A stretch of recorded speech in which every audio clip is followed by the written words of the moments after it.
얼마 전 어버이날을 맞이하여서 저희 아버지를 찾아 배웠는데요. 아버지와 함께 앉아서 이런저런 살아가는 이야기를 나누었습니다. 그러다가 아버지께서 TV에 출연하셔서 안 믿는 사람들에게도 많은 깨달음과 유쾌함을 선사하는 장경동 목사님의 이야기를 하셨습니다. 목사는 자고로 믿는 사람들과만 말을 통하는 것이 아니라 세상 사람들과도 말이 통해야 된다고 저에게 말씀하셨습니다. 그러면서 저에게 철학과 세상을 잘 공부해서 좋은 목사가 되었으면 좋겠다 이렇게 말씀하셨습니다. 저는 웃으면서 저는 아직 성경도 잘 모릅니다 이렇게 말했습니다. 그러자 저희 아버지께서는 교회에 아직 다니시지 않는데요, 저희 아버지께서 저에게 약간 인상을 찌푸리면서 이렇게 말씀하셨습니다. 야, 니 이때까지 성경 공부 안 하고 뭐 했냐? 고등학교 2학년 때부터 신앙생활을 했습니다. 이제 막 15년 정도 신앙인입니다. 그리고 28살 때부터 신학을 배웠습니다. 그러고 보면 성경과 신학에 대해서 공부한 지 이제 한 5년 정도가 겨우 지났습니다. 28살 때 신학에 입문하면서 또 목회자로 살아가겠다고 결심을 하는 과정 속에서 스스로 다짐을 했습니다. 오래 신앙생활 하는 것도 아니고 오래 공부한 것도 아니니까 정말 제대로 공부해서 제대로 된 목사가 되자, 정말 성경과 기독교를 제대로 한번 공부해보자 라고 다짐했습니다. 잘 몰랐기 때문에 더더욱 이렇게 다짐했던 것이죠. 그래서 나름 학교에서 열심히 공부했습니다. 매일 저녁마다 책을 보고 교수님께서 잘 준비해 오시는 수업은 정말 열심히 듣고, 교수님이 준비해 오시지 않는 수업은 뒤에 앉아서 책을 읽었습니다. 공부하고 또 공부하다가 운동하고 또 그러다가 잠들고, 이게 그때 당시에 저에게 일상이었습니다. 그런 그때 당시에 저에게 연애 혹은 사랑은 사치였습니다. 어떻게든 기독교와 성경을 충실하게 공부해야 되겠다라는 어떤 일념으로 살아가던 저에게 시간은 너무 중요했습니다. 전도사로 섬기면서 사례비를 받는 족족 책값에 투자했습니다. 물론 신학을 공부하고 이렇게 전도사로 있다 보니 종종 연애의 기회가 있었습니다. 다들 괜찮은 분들이었죠. 근데 매번 진지한 만남에 들어가기 직전에 저의 열의는 식었습니다. 진지한 만남으로 발전되기 직전에 관계는 종결되었습니다. 이를테면 연애를 하기 위해 이렇게 상대방을 만나러 가는 1시간, 2시간의 시간이 책을 읽으면 더 많이 읽을 텐데 라는 그런 시간이었고요. 식사를 먹기 위해서, 함께 하기 위해 2만 원, 3만 원 정도 쓰는데 이 정도면 책 한 권 살 수 있지 않나 라는 생각을 했던 것 같습니다. 그래서 관계가 잘 안 되고 나면 함께 기숙사를 쓰는 동료 전도사들이랑 모여서 이렇게 말했습니다.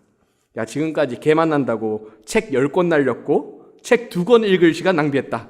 연애는 접는다. 그렇게 살다가 제가 아내를 만났습니다. 아내는 원래부터 알던 동생이었는데요, 7년째 알고 있는 동생이었습니다. 얼마 전 결혼 2주년이었는데 저희의 만남이 벌써 9년이나 되었냐며 지긋지긋하다고 말하곤 했습니다. 알고 있던 동생이기 때문에 밥 한 번 먹고 커피 한 잔 하러 나간 자리였고요, 서로 살아가는 안부 정도 물으려고 나간 자리였습니다. 하지만 그 자리에서 30년 동안 살아온 저의 인생과 26년을 살아온 아내의 인생이 만났습니다. 저희 아내 갑자기 나오면 안 되는 호르몬이 나오기 시작했습니다. 주일 사역을 끝내고도 아내를 보러 가는 2시간이 아깝지 않았고 체력도 남아 돌았습니다. 그리고 두꺼운 책 한 권의 비용인 5만 원을 데이트 비용으로 쓰는 것도 아깝지 않았습니다. 그런 낯설고 생경한 저에게 신학교에 있는 한 후배 전도사가 이렇게 물었습니다. 그 전에 만났던 사람과 지금 만나시는 분이 도대체 뭐가 다르냐고 이렇게 물었습니다. 전 생각하다가 이렇게 말했습니다. 아마도 신뢰의 정도가 아닐까? 신뢰의 정도가 아닐까? 아내 이전에 만났던 분들도 좋은 분들이었습니다. 괜찮은 분들이었죠. 학벌도 괜찮았고 생각하는 방식도 괜찮았고 제가 괜찮아 하던 타입의 사람들이었습니다. 하지만 이들의 내면 깊은 곳에 무엇이 있는지, 이들의 보여지는 삶 이면에는 어떤 스토리가 있는지 사실 도저히 알 수 없었습니다. 이들의 눈물이나 이들의 숨은 내면의 소리를 알지 못했기 때문에 이 신뢰할 수 없는 이와 연애를 한다는 것이 좀 두려웠었던 것 같습니다. 반면 아내와 저는 한 선교단체에서 뭣도 모르던 시절 만나서 서로를 이해하던 사이였습니다. 아내가 어떤 힘겨움 속에서 신앙으로 돌아오게 되었는지, 제가 어떤 방황을 거쳐 신학을 선택하게 되었는지 우리는 서로를 알고 있었습니다. 그래서 우리는 서로의 말들과 서로의 행동들을 신뢰할 수 있었습니다. 어쩌면 그 7년간 알고 지냈던 세월 덕분에 우리는 신뢰할 수 있었습니다. 나를 알고 있는 사람을 사랑한다는 것, 또 상대가 누구인지 아는 사람을 사랑한다는 것은 결코 두렵지 않았습니다. 연애라는 위험한 모험이, 결혼이라는 위험한 모험이 결코 두렵지 않았습니다. 오늘 본문을 좀 이야기해 볼까요? 오늘 본문은 잘 알려진 여호와 이레의 사건입니다. 아브라함이 하나님께 이삭을 바치려 했는데 하나님이 이삭 대신에 제물로 바칠 양을 미리 준비해 놓으셨다는 이야기입니다. 오늘 본문을 조금 더 면밀히 살펴보기 위해서는 이 이야기가 22장이라는 사실을 먼저 알아야 합니다. 22장이라는 말은 11장 후반부에 등장한 아브라함이 벌써 10장이 넘는 성경 이야기 이후에 나온 이야기라는 말입니다. 아브라함이 부름받았을 때는 75세였는데요. 이삭을 100세에 낳았다고 기록되어 있습니다. 그리고 오늘 본문에 등장하는 이삭이 적어도 10살 정도라고 봤을 때 한 35년의 세월이 지나간 이야기가 바로 오늘의 이야기입니다. 아브라함에게 이 35년의 세월은 어떤 세월이었을까요? 바로 훈육의 세월이었습니다. 12장 1절에서 하나님께 약속을 받은 이후로 하나님을 굳건히 신뢰하기까지 훈련되고 연단된 세월이었습니다. 이를테면 아브라함은 생존을 위해 애굽으로 내려갑니다. 그리고 자신의 아내를 누이라고 말합니다. 여동생이라고 말하죠. 그의 거짓말 때문에 그 아내는 바로와 동침하게 됩니다. 아마도 하나님께서 이 사건 때문에 아브라함이 100세나 되어서 아들을 낳게 하셨는지 잘 모르겠습니다. 그때 아이가 태어났다면 바로의 아이인지 아브라함의 아이인지 도저히 믿을 수 없었을 테니까요. 더 나아가 아브라함은 자식이 태어나지 않아 답답해하던 그 아내의 뜻을 따라 아내의 여종인 하갈과 동침합니다. 이스마엘을 낳게 되죠. 근데 이스마엘을 막상 낳고 보니 아내인 사라가 견뎌내질 못합니다. 혹여나 자신의 여종이 자신의 자리를 빼앗을까봐 견뎌내지를 못하죠. 그 모든 공경을 겪은 아브라함, 이 아브라함의 이스마엘이 14살 정도 되었을 때 하나님이 공경을 겪고 있던 아브라함에게 나타납니다. 이 14년 동안 아브라함은 어떻게 살았을까요? 가시방석이었겠죠. 하나님이 새롭게 역사하시지 않으면 아브라함의 상속자는 이스마엘이 될 것입니다. 이스마엘이 아브라함의 상속자가 된다면 하갈은 사라의 자리를 빼앗게 될 것이고요. 사라는 그로 말미암아 불안에 떨고 아브라함을 박박 긁게 되겠죠. 아브라함은 사라의 비위에 맞춰줘야 할지, 혹은 자신의 상속자가 될 가능성 높은 이스마엘과 하갈을 돌아보아야 할지 14년간 고민하지 않았을까 생각해 봅니다. 14년 가시방석 세월의 끝자락에서 하나님이 아브라함에게 말씀하십니다. 자식을 주겠다. 사라에게서 날 자식을 주겠다. 지금껏 삶의 역경과 고난과 가시방석을 통과한 아브라함, 그 아브라함은 그 세월 가운데 하나님께 대한 신뢰가, 하나님께 대한 믿음이 쌓였던 것 같습니다. 하나님이 이렇게 말씀하셨을 때 사라는 비웃겠지만 아브라함은 아멘으로 화답합니다. 토를 달지 않고 할례를 하는 장면은 아브라함이 겪었던 그 고난과 가시방석의 세월이 아브라함의 믿음을 성숙시켰음을 보여주는 결정적인 장면입니다. 그 외에도 수많은 드라마틱한 이야기가 아브라함의 등장인 11장 후반부부터 오늘 본문인 22장까지 흐르고 있습니다. 중요한 사실은 이 세월이, 오랜 세월이 아브라함을 성숙시켰다는 사실입니다. 아브라함이 등장했을 무렵 아브라함은 결코 성숙한 사람이지 않았습니다. 하나님의 복을 허락할 만한 그릇도 되지 않았습니다. 하지만 세월이 흐르자 고난과 역경의 삶, 훈육의 세월을 통과한 아브라함은 어느새 하나님께 대한 믿음을 가진 믿음의 조상으로 성장하게 됩니다. 하나님은 하나님의 복을 전달할 그릇으로 성숙해 있었습니다. 창세기 12장은 아브라함에 대해 이렇게 선언합니다. 내가 너로 큰 민족을 이루고 내게 복을 주어 내 이름을 창대하게 하리니 너는 복이 될지라. 아브라함을 축복하시는 이 하나님을 보고 우리는 충분히 의심할 수 있습니다. 아브라함은 과연 복받을 깜냥인가? 이름이 창대하게 될 깜냥인가? 큰 민족이 될 만한 자격이 있는가? 12장에 등장하는 아브라함은 복받을 그릇이지 않습니다. 앞서 기록된 에녹 혹은 노아와 비견하자면 턱없이 부족한 사람입니다. 더군다나 12장에 등장하는 아브라함은 자신의 아내를 여동생이라 거짓말하고 바로와 동침하게 되는 장면까지 기록해 두고 있습니다. 우리는 이 본문을 읽어가면서 하나님께 이렇게 질문하겠죠. 하나님, 왜 아브라함입니까? 왜 아브라함을 신뢰하십니까? 하지만 오늘 본문을 보시기 바랍니다. 12장에서 10장이나 흐른 12장에서 35년이나 흐른 22장의 본문을 보시기 바랍니다. 아브라함은 어느새 충분한 자격을 갖추게 되었습니다. 아브라함은 충분한 신앙을 갖추게 되었습니다. 하나님은 독자 이삭을 자신에게 바치라고 아브라함에게 말씀하시죠. 그리고 아브라함은 그 말씀에 순종하여 독자 이삭을 바치러 나아갑니다. 전 여기서 신뢰의 삼각구도를 발견합니다. 먼저는 아브라함이 하나님을 신뢰합니다. 하나님의 말씀을 의심치 않고 순종합니다.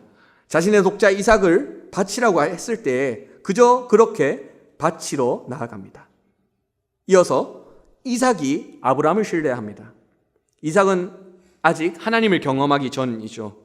아직은 이삭의 하나님이기 이전에 아버지 아브라함의 하나님입니다. 하지만 이삭은 살아가면서 아버지의 하나님과 아버지 아브라함 사이에 탄탄한 신뢰관계를 경험하며 살아갔을 겁니다. 아브라함이 하나님을 의지하고 또한 하나님은 아브라함의 복 주시는 장면을 경험하며 살아가게 되었을 것입니다. 그렇게 이삭은 아브라함을 신뢰하게 됩니다. 또한 아브라함의 하나님을 신뢰하게 됩니다. 자신이 결박당해 제단나무 위에 올라가는 참상을 겪지만 그는 반항하지 않습니다. 이삭이 아브라함을 신뢰하기 때문입니다. 이삭이 아브라함의 하나님을 신뢰하기 때문입니다. 마지막으로 하나님이 아브라함을 신뢰합니다. 하나님은 왜, 무엇 때문에 이삭 대신에 잡을 어린 양을 준비해 놓으셨을까요?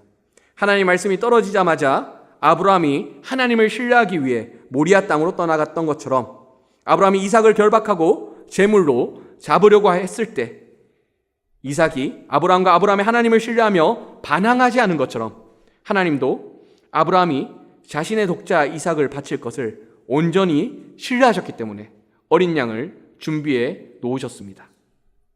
오늘의 본문은 하나님이 아브라함을 신뢰하는 장면인 동시에 아브라함이 하나님을 신뢰하는 동시에 또한 이삭과 아브라함이 서로를 신뢰하는 장면입니다.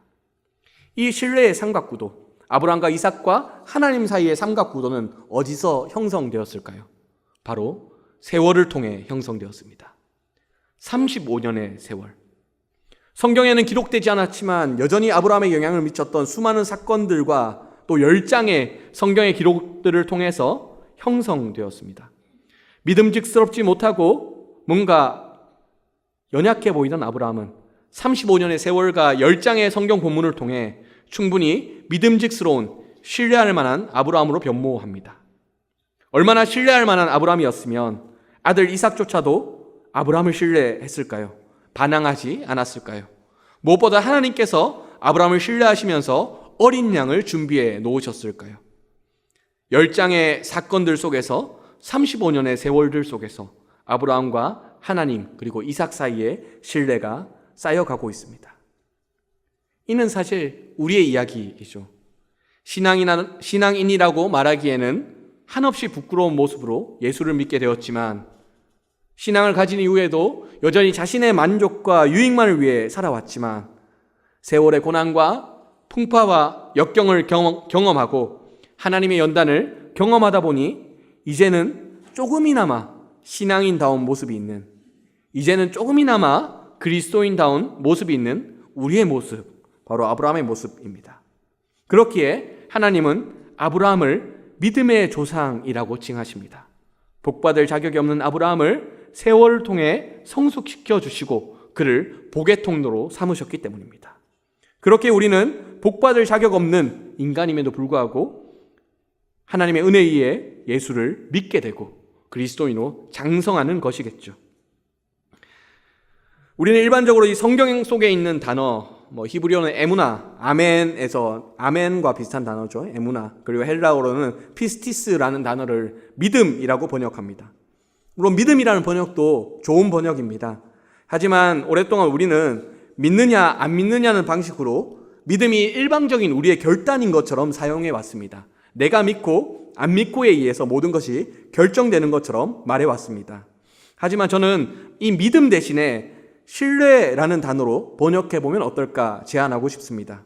이를테면 아브라함이 하나님을 믿음에 이를 의로 여겼다라는 본문 속에서 믿음에로 번역하면 아브라함이 하나님을 믿도록 결단해서 하나님이 복 주신 것처럼 우리가 해석할 수 있겠지만, 이를 다르게 번역해서 아브라함이 하나님을 신뢰하며 이를 의로 여겼다라고 말하면 어떤 단시간의 결단이 아니라 오랜 세월 동안 아브라함과 하나님이 서로 신뢰를 쌓아왔다는 사실로 해석할 수 있습니다.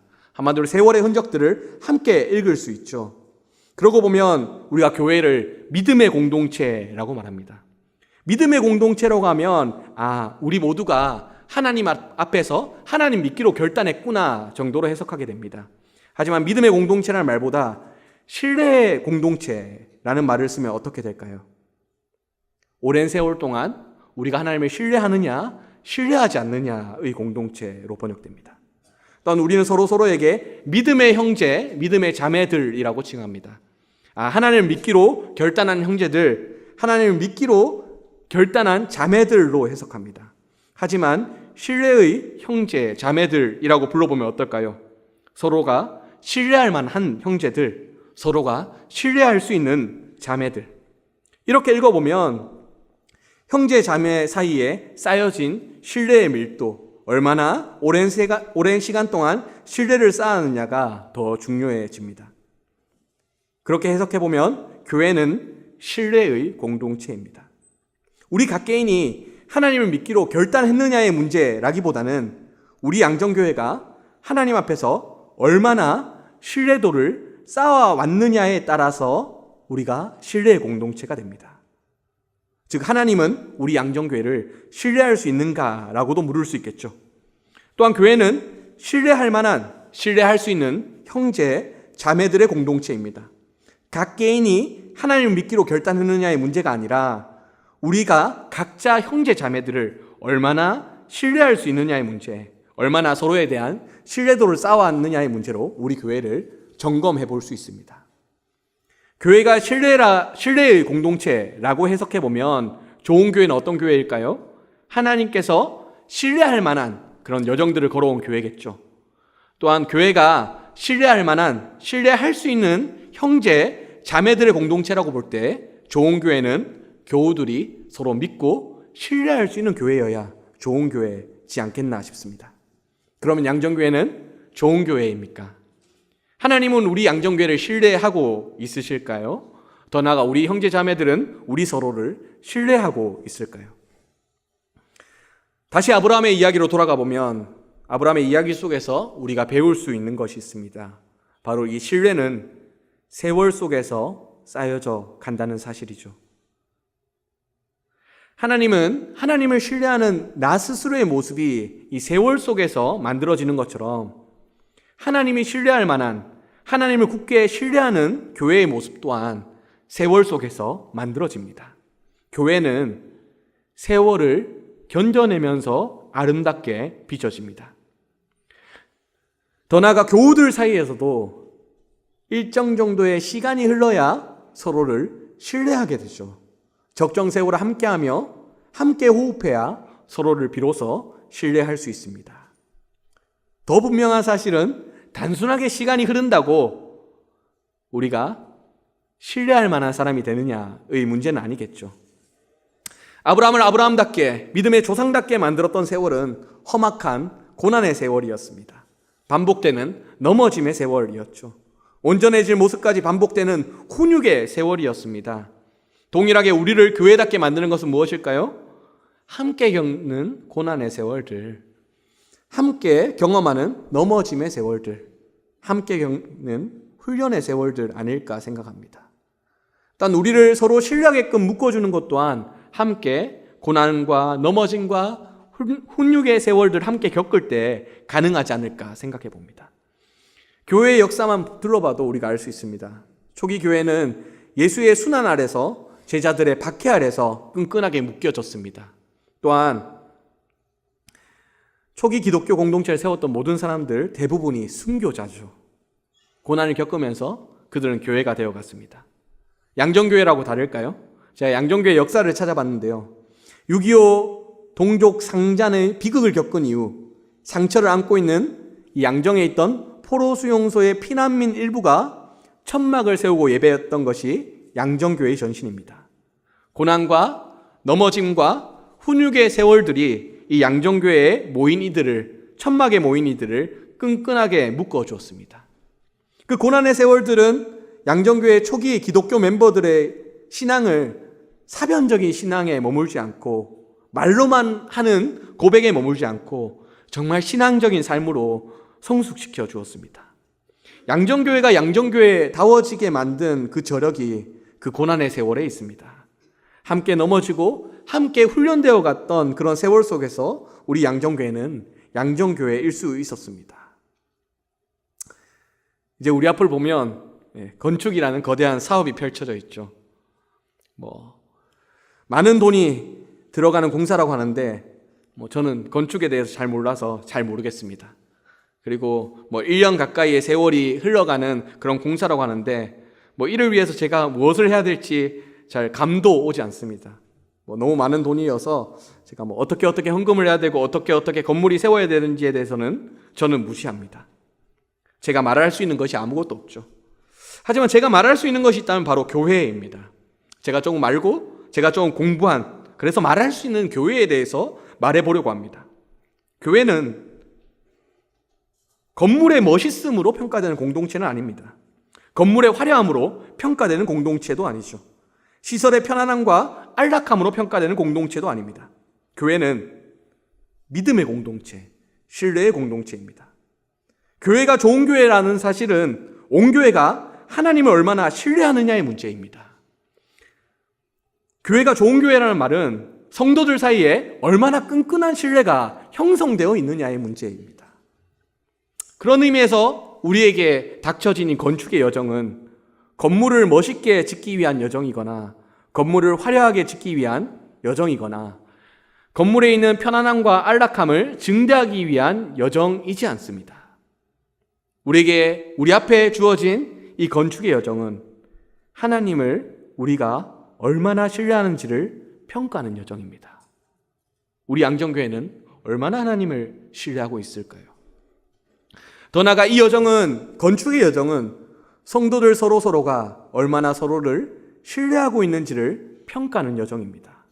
우리 양정교회는 서로 얼마나 신뢰하고 있을까요? 이 과정 가운데 우리가 갖고 있는 하나님께 대한 얄팍한 신앙, 서로에 대한 얄팍한 신뢰는 거친 돌에 부딪혀 산산조각이 날 것입니다. 성도들 사이에 있는 의심과 불심의 씨앗은 단번에 커져서 교회를 삼키려고 달려들 것입니다. 하지만 우리가 기억해야 될 사실이 있습니다. 이 넘어짐의 세월을 통해 신뢰는 형성됩니다. 넘어짐은 완전한 넘어짐이 아니라 우리가 어디까지 신앙에 대해서 배웠는지, 어디까지 교회의 교회다움을 세워가는지를 알 수 있는 바로미터입니다. 더 나아가 이 건축의 여정은 하나님께 대한 교회의 신뢰가 성숙해 나가는 과정입니다. 건축의 과정을 통해 우리는 각 개인에게 있는 하나님께 대한 불신이 하나님께 대한 신뢰로 바꾸어 나갈 수 있습니다. 건축의 과정을 통해 우리는 양정교회 전체가 갖고 있는 하나님께 대한 불신을 발견하게 됩니다.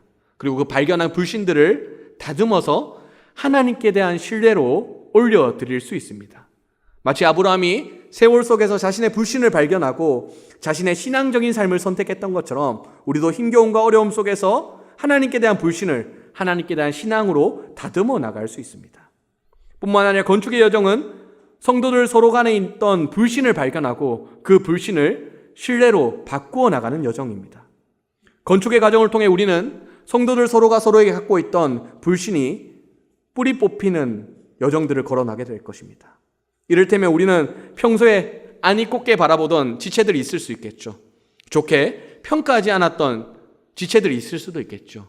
하지만 건축의 여정을 우리는 잘 견뎌내고 그 과정 가운데 우리 가운데 있는 불신을 발견하게 된다면 그렇게 안이 곱게 바라보고 좋게 평가하지 않았던 사람들을 신뢰할 수 있게 되는 그런 여정이 바로 건축의 여정입니다.